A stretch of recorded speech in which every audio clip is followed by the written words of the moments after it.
안녕하세요. 코로나19 도산법적 구제수단 보겠습니다. 개인회생 절차, 개인회생 절차 개시 신청 이후 개시 결정 전 단계.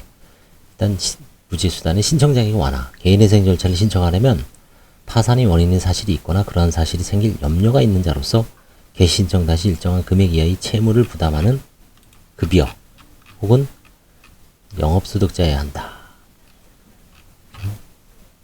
지금 최근에는 이제 10억, 15억으로 변했죠. 장래의 안정적인 수입 발생 가능성은 변제계획의 수행 가능성과 연결되는 필수적 요건이지만 불확실성이 매우 높은 코로나19 위기 상황의 특성도 감안할 필요가 있다.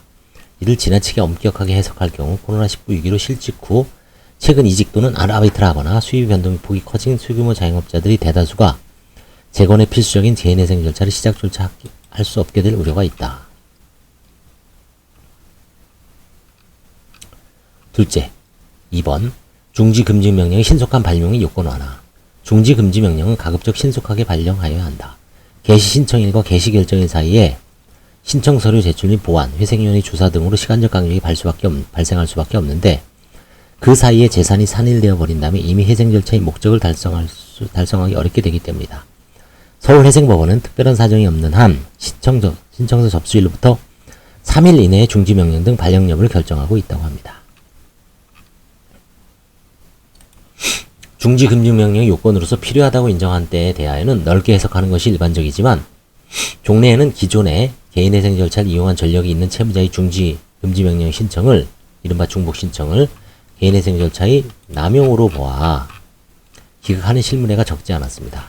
강제집행 등의 중지금지만을 주된 목적으로 하여 절차를 남용하려는 채무자의 중지금지명령 신청은 허용될 수 없겠으나 불확실성이 큰 코로나19 위기 상황에서는 절차의 남용 여부를 신중하게 검토할 필요가 있다. 가령 종전 개인회생 절차에서 성실하게 변제계획을 수행하려 노력하였으나 코로나19 위기로 급격히 사정이 어려워져 폐지 결정을 받고 재신청한 채무자에 대한 신청 전력이 있고 비교적 단기간 내에 재신청을 하였다는 사정만으로 중지금지명령 신청을 불허하는 것은 가혹하다. 따라서 종전의 신청 횟수, 절차의 종국 사유, 재신청에 이르게 된 경위 등을 세밀하게 살펴 남용이 명백한 경우가 아니면 사전 절차로서의 중지금지명령을 각적 넓게 인정해야 한다. 그래서 개시결정 전에는 신청 자격을 좀 완화하고 그 다음에 두 번째는 중지금지명령을 좀 신속하게 넓게 해주고 개시결정 이후 인가전 단계에서는 변제개시일 유예와 변제기간 단축, 변제기간과 관련하여 채무자에게 중요한 것은 언제부터 언제까지 얼마씩 변제하는가이다. 우선 변제 개시일에 관하여 법은 변제계획의 변제계획 인가일로부터 1월 이내에 변제를 개시하여 정기적으로 변제하는 내용을 포함하도록 정하고 있으나 실무상으로는 변제계획안 제출부터 60일 후 90일 내에 일정한 날을 제1회로 하여 매월 일정한 날에 월 변제액을 회생위원회에게 임치하여 수행 가능성을 소명하게 한다. 그런데 최근 재정사정이 급격히 악화된 채무자들이 당초 변제계획안에서 정한 변제 개시일을 수개월 뒤로 유예하는 내용의 변제계획 수정안을 제출하는 경우가 적지 않다. 가령 채권자 집행 무렵으로 한 5, 6개월 후죠. 채무자는 변제계획안이 인가되기 전에는 변제계획안을 스스로 수정할 수 있고 인가 전에 채무자의 변제기회를 지나치게 엄격하게 제한한 것은 적절치 않으므로 법에서 정한 변제개시일의 한도를 준수하는 이상 이와 같은 변제개시일 유예는 허용된다고 보기 타당하다. 다음으로 변제기간에 관하여는 법 제611조 제5항의 문헌상 채무자가 3년 미만의 변제계획안을 작성하는 것은 가능하다. 그런데 종래의 대체적인 실무는 극히 예외적인 경우를 제외하고 일률적으로 변물상 변제기한의 상한을 준수하도록 하였는데 이는 회생 가능한 채무자들을 조속히 적극적인 생산활동에 복귀할 수 있도록 도우려는 규정의 입법 취지를 충분히 고려하지 못한 면이 있고 특히 코로나19 위기에는 채무자들이 신속한 경제활동 복귀를 지원할 필요가 크다고 할 수 있습니다. 따라서 적어도 사회적 배려가 요구되는 채무자들에 대하여는 3년 미만의 변제기간을 좀 더 넓게 허용할 필요가 있다고 할 수 있습니다. 추가 생계비의 적극적 인정. 총소득에서 채무자 및 피부양자의 생계비를 공제하면 개인회생 절차의 변제 재원이 되는 가용소득이 산정되므로 채무자 및 피부양자의 생활 수준은 실질적으로 생계비 공제 방식 및 범위에 따라 좌우된다. 생계비는 원칙적으로 국민기초생활보장법 제6조의 기준 중위소득이 60% 범위 내에서 인정되지만 기초 생계비만으로 인간적인 생활이 보장되기 어려운 경우가 많다. 서울회생법원은 추가적인 지출이 불가피한 대표적인 주거비, 의료비, 교육비에 관하여 생계비 인정의 구체적인 근거와 기준을 마련하여 채무자가 최소한의 인간다운 생활을 할 수 있도록 배려하고 있다. 생계비 좀 인정되죠. 3. 인가전 폐지 요건의 엄격한 해석. 채무자가 제출한 변제 계획안을 인가할 수 없는 때에는 이해관계인이 신청이 하거나 직권으로 개인회생 절차 폐지 결정을 해야 하는데 실무상 인가 전에 적립금이 미납되어 변제 계획안을 수행 가능성이 없다고 보는 경우가 대부분이다.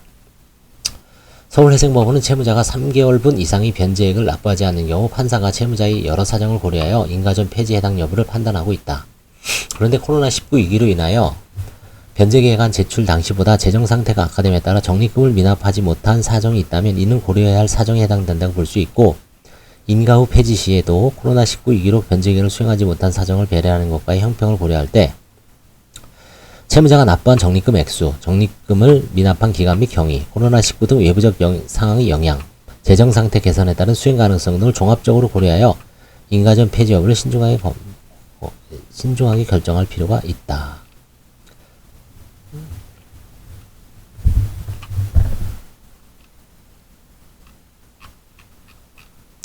인가 이후 단계, 변제계획안 불수행 사건의 처리, 변제계획 인가 결정이 있은 후 채무자가 인가된 변제계획을 이행할 수 없음이 명백할 때는 법원은 이해관계인이 신청이 하거나 직권으로 개인회생 절차 폐지 결정을 해야 하는데 이때 인가된 변제계획의 내용, 당시까지 변제계획이 이행된 정도, 채무자가 변제계획을 이행하지 못하게 된 이유, 변제계획 이행에 대한 채무자의 성실성의 정도, 채무자의 재정상태나 수입 및 지출의 현황, 당초 개인회생 절차 개시 시점에서의 채무자의 재정상태 등과 비교하여 그 사이에 사정병이 있었는지 여부 및 채권자들의 의사 등을 종합적으로 고려해야 한다. 코로나19 위기로 인한 재정상태 악화는 위기전의 사정병에 해당하므로 서울회생법원은 코로나19 위기 등 재난상황으로 인하여 재정적 어려움을 겪은 기관의 변제계획 불수행을 수행 가능성이 부정적 요소로 삼지 않을 근거를 마련했다. 그런데 이러한 조치는 폐지를 유예하는 효과는 있지만 위기가 장기화됨에 따라 단기간 내에 회복하기 어려운 타격을 입은 채무자들에 대한 궁극적인 해결 방안으로는 구제 방안은 부족하다. 이를 해결하기 위해서 변제계획 변경과 특별면책제도가 적극적으로 검토되어야 한다. 변제계획 변경. 변제계획 변경은 변제계획이 인가 후 변제가 완료되기 전에 채무자, 회생위원 또는 채권자가 변제계획에서 정한 사항을 변경하는 절차로 채무자의 소득, 재산 등 경제적 상황이 크게 변동되는 사정용이 발생한 경우 채무자가 변제계획의 수행을 포기하지 않고 이를 반영하여 개인회생 절차를 계속 유지할 수 있도록 하는 것을 목적으로 합니다. 변제계획 변경 요건은 변경사유가 필요한 지역에 관하여 법 619조는 변제계획 변경안 제출 자격에 대해 규정할 뿐 변경사유에 관하여 정하지 아니하므로 필요하지 않다는 견해도 있으나 우리 대법원 변제계획 인가 후에 채무자의 소득이나 재산의 변동 등 인가된 변제계획 변경이 필요한 사유가 발생한 경우에 한하여 변제계획 변경이 가능하다라고 하여 인가 후 사정 변경의 발생은 필요하다는 입장이다. 인가 당시와 비교하여 아무런 사정변경이 없음에도 자유롭게 변경을 허용하면 안정적인 변제계획 수행을 저해하고 변제계획 인가 절차가 무용해질 우려가 있으므로 판례 입장이 타당하다. 이에 대하여 가용수득의 변동폭, 당초 변제계획에 따른 변제율, 남아있는 변제기간 등을 추가적인 판단 요소로 삼아야 한다는 견해도 있으나 첫째, 인가 요건을 갖춘 변제계획 변경에 대한 인가 결정은 재량이 아니라 의무적인 것인 점. 둘째, 변제계획 변경 절차는 개인회생 절차 폐지로 인한 개인적 사회적 비용을 최소화하고 경계성 채무자들이 변제 의지를 포기하지 않게 해주는 순기능이 있는 점. 셋째, 사정변경이 발생한 경우 폐지 후 재신청을 하도록 하는 것보다 변제계획을 변경하는 것이 채무자의 조속한 회생을 도모하려는 취지에도 부합하는 점들을 고려할 때 사정변경이 인정되는 한 추가적인 요건을 들어 변제계획이 변제계획을 변경을 제한할 것은 아니다. 한편 그 유용성에도 불구하고 실무상 변제계획 변경이 이루어지는 경우는 드물다. 우선 채무자가 제도 자체에 대해 잘 모르는 경우가 많고 신청 대리인이 있어도 대개 인가 이외에는 신경 쓰지 않으므로 적절한 조언을 얻지 못한 채 폐지되는 경우가 많다. 최초 변제계획상 총 변제 예정액의 현재 가치가 청산 가치를 근소하게 상회하여 청산가치 보장 때문에 가용소득을 더 줄일 수 없는 경우도 적지 않다. 첫 번째 원인에 대한 대응 방안으로는 회생위원의 후견적 역할이 강화될 필요가 있다. 회생위원은 변제계획 인가 후에는 인가된 변제계획의 수행을 감독하는 업무를 담당하는데 여기서 감독 업무는 개인회생제도의 취지에 비추어 단순히 변제계획 수행에 관한 소극적인 형식적인 감독만을 의미하는 것이 아니라 채무자가 인가된 변제계획을 성공적으로 수행하도록 지원하는 적극적 실질적인 감독을 의미하는 것이다. 구체적으로 변제계획 불수행 시 그 사유를 면밀히 파악하여 사정변경이 발생한 채무자에게 개인회생 절차를 폐지하지 않고 변제계획 변경을 통해 절차를 계속하는 방법에 대해 충분히 설명하고 변경계획을 좀 알려주라는 얘기죠. 경우에 따라서는 회생위원이 직접 변경안을 제출할 필요가 있다. 두 번째 원인에 대한 대응 방안으로는 변제계획의 인가 요건은 변경인가시를 기준으로 판단하므로 당초 변제계획 인가 당시와 비교하여 청산가치가 감소하지 않았는지 검토할 필요가 있고, 청산가치가 같거나 늘어난 경우라면 청산가치 보장을 위해 변제기간을 3년 이상 늘릴 필요가 있다. 3. 특별면책. 변제계획 수행이 어렵고 변제계획 변경이 불가능하다고 하더라도 채무자가 구제받을 수 없는 것은 아니죠. 법원은 채무자가 변제계획에 따른 변제를 완료하지 못한 경우라도 일정한 경우 이해관계의 의견을 들은 후 면책결정, 특별면책을 할 수 있는데, 미국 연방파산법 13장 절차의 하드쉽 디스차지 제도를 국내에 도입한 것이라고 합니다. 하드쉽 디스차지, 하드쉽 면책. 그렇죠? 특별면책을 하기 위해서는 첫째, 채무자가 책임질 수 없는 사유로 인하여 변제를 완료하지 못했을 것. 코로나가 적폐적인 거죠. 둘째, 개인회생 채권자가 면책결정일까지 변제받은 금액이 채무자가 파산 절차를 신청한 경우 파산 절차에서 배당받을 금액보다 적지 않아야 할 것. 셋째, 변제계획이 변경이 불가능할 것의 요건을 간접화해야 된다. 요건이 모두 충족되어도 특별면책은 임의적인 것이므로 재반 사정을 고려하여 면책하는 것이 합당하다고 판단될 경우 면책 결정을 할 수 있다고 보는 것이 일반적인데, 구체적으로는 변제계획의 성실한 수행 여부, 사정 변경이 일시적인 것인 여부, 채권자들의 이의 유무나 내용 등을 고려할 필요가 있다. 다만 절대적인 변제율의 다과는 고려할 것이 아니다.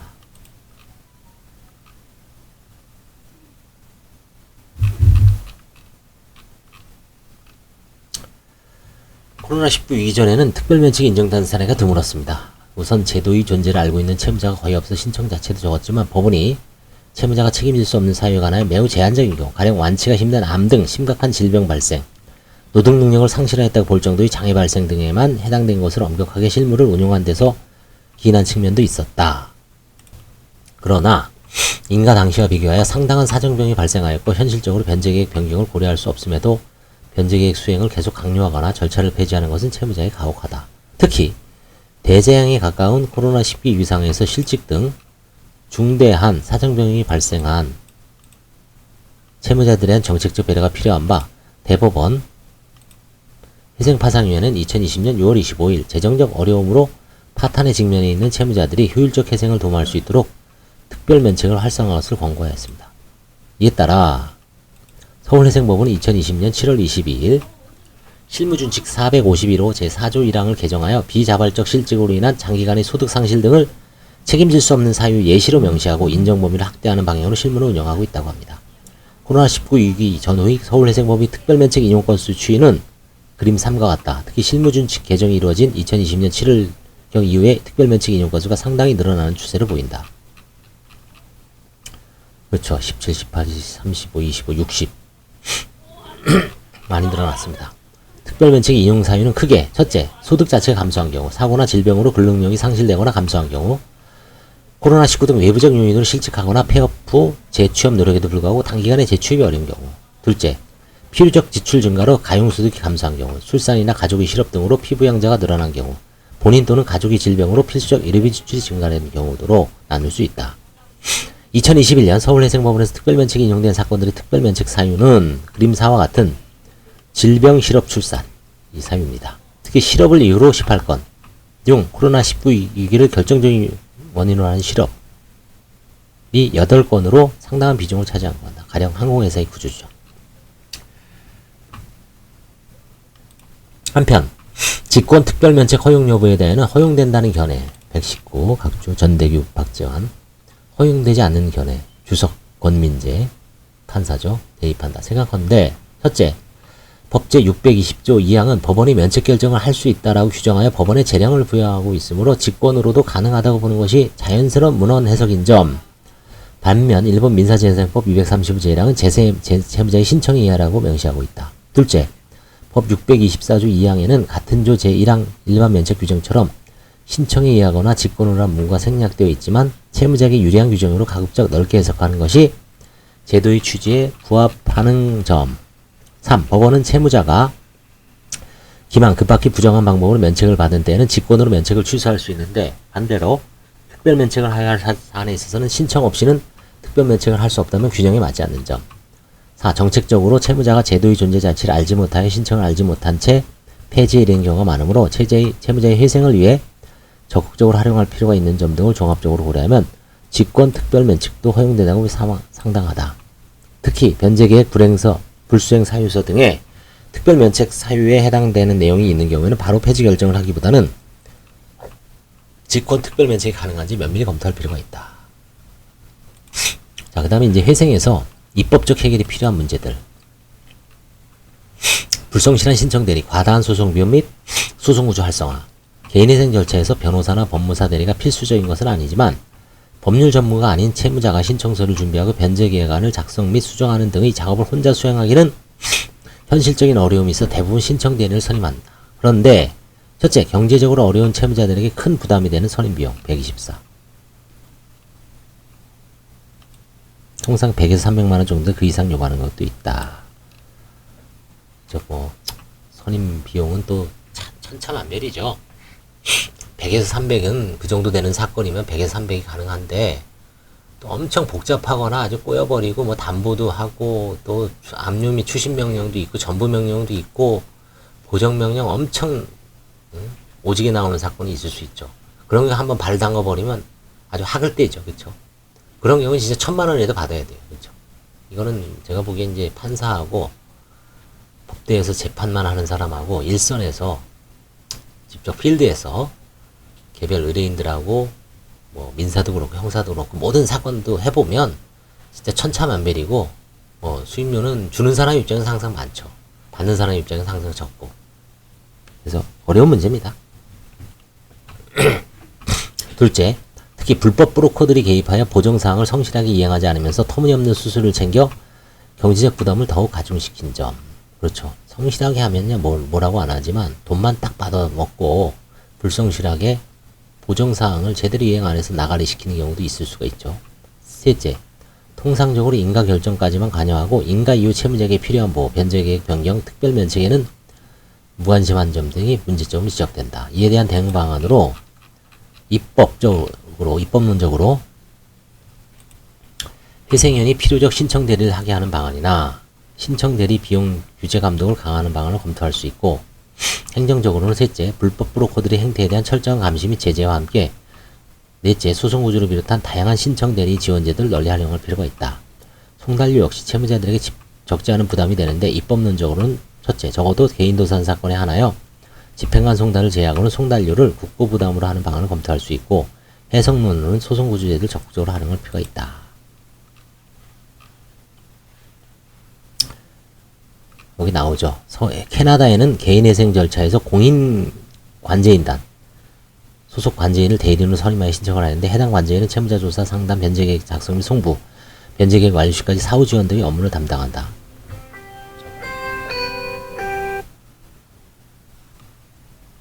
공인관제인단 도입할 필요가 있죠. 그런데 개인도산 절차에서 소송구제 제도가 소송비용을 지출할 자금 능력이 부족한 채무자들이 경제적 재건 기회를 포기하지 않도록 배려하는 중요한 역할을 함에도 불구하고 소송구조 제도의 운영에 관한 예규는 소송구조 대상을 매우 제한하고 있다. 그런데 채무자가 국민기초생활보장법에 정한 기준 중 100분의 60 이하 소득자에 해당되면 가용소득이 없어 해당초 개인회생을 할 수 없으므로 해당 가능성이 없고, 정기 수입이 있는 급여 소득자, 영업소득은 국민기초생활보다는 해당할 여지도 없으며 정년에 가까운 60세 이상인 자에 해당할 가능성은 낮다. 결국 매우 예외적인 경우에 해당하는 이상 개인회생 절차에서 소송구조 절차를 이용할 채무자는 거의 없죠. 타사는 많습니다. 실제 신청도 거의 들어오지 않습니다.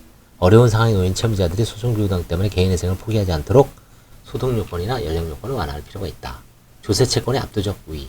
조세채권은 개인회생 재단채권 또는 일반인 우선권이 있는 개인회생 채권에 해당하여 개인회생 채권보다 우선 변제하거나 전액을 변제해야 하며, 전액을 변제하지 못하는 변제계획은 공정형평 원칙에 어긋나 인가요건을 충족하지 못한 것이 된다.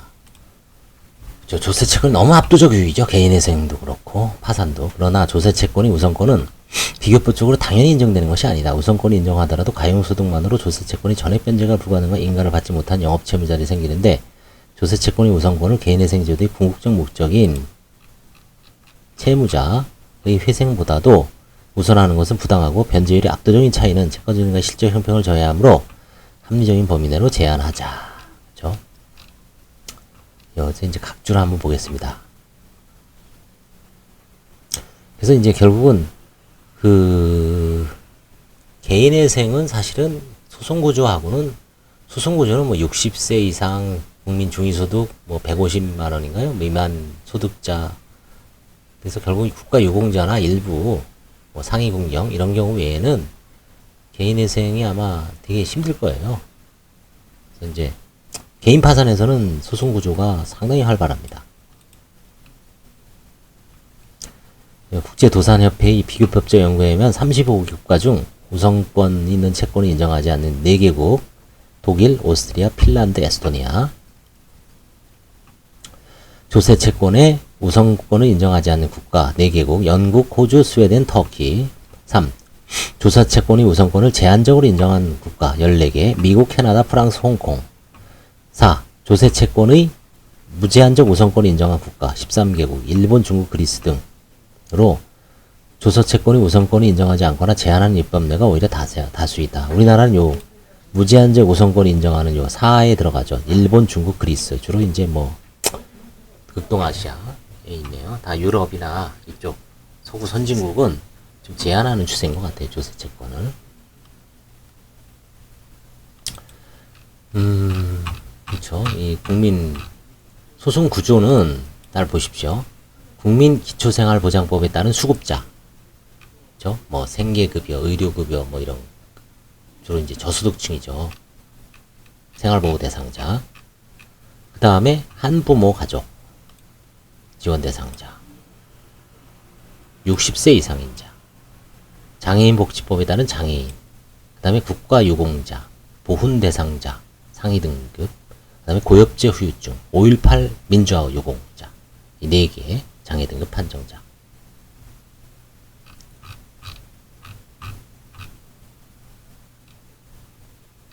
송달료도 지금 5,200원이기 때문에 채권자가 10명이면 46만 8천원입니다. 엄청나죠? 지금 송달료. 그쵸? 20명이면 88만 4천원. 이거 송달료를 상담할 때 잘 알려줘요. 나중에 띵 받아요. 그래서 항상 10명이면 1인당 그래서 4만원에서 5만원 얘기하는 거예요. 정확하게는 46만 8천원이잖아요. 그러니까 5만원 하면 50만원이고 4만원은 40만원이죠. 딱 중간이죠. 중간 조금 더 넣은 46만 8천원. 공식 계산하면 돼요. 그죠? 대충 이제 공식으로 계산하기 쉬우니까 20만원이면 4만 5천원. 그래서 정확한 4만 4, 5천원이라고 하면 별 문제가 없습니다. 그 다음에 이제 무료 상담 서비스를 하는 데를 알려드릴게요. 뉴스타트 상담센터 서울회생법원이 있습니다. 여기 오시면 무료로 상담받을 수 있습니다. 여기 오세요. 여기 다른 데 가지 마시고 뭐 다른 데 뭐 신용회복위원회 금융복지센터는 괜찮아요. 한국가정상담소 한국자산관리사의 소송대리지원제도 있고요. 구조공단도 가서 받을 수 있고요. 법원에 또 소송구조제도가 있습니다. 근데 뉴스타트 상담센터에 오시면 좋죠.